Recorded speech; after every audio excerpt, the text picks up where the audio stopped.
On paper, the Strait of Hormuz is just a 21-mile wide strip of water, but today it's the most dangerous square inch on Earth. As you watch this, nearly 20% of the world's oil supply and a fifth of the planet's liquefied natural gas is effectively trapped. Since the blockade began in late February, global energy markets haven't just spiked, they've fractured. But this isn't just a news story about a conflict. It's a lesson in a brutal reality called geographic determinism. Why can a few hundred drones in a tiny strait bring the $100 trillion global economy to its knees? And more importantly, what happens when the big cycle of energy dominance finally breaks?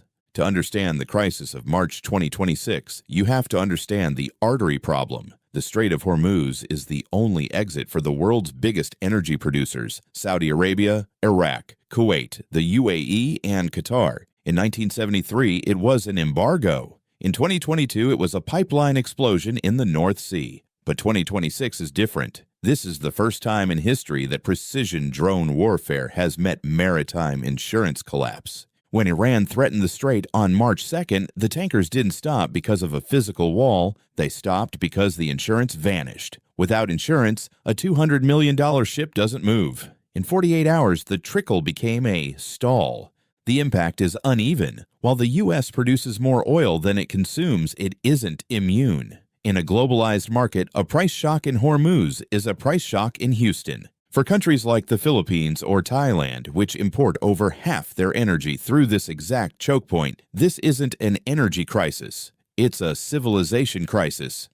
And here is the silent killer of 2026: fertilizer. Much of the world's urea-based fertilizer depends on Gulf natural gas. If this blockade lasts through the spring planting season, the energy crisis of 2026 will become the food crisis of 2027. Ray Dalio and other macro historians warn that we are entering phase 6 of the big cycle, the period of open conflict and the restructuring of the world order. The world is frantically trying to build workarounds: railways through Turkey, pipelines across the desert, and AI-driven energy grids. But geography is stubborn. You cannot software update your way out of a physical blockade. The question for 2026 isn't when the strait will reopen. It's whether we can ever trust a single choke point again.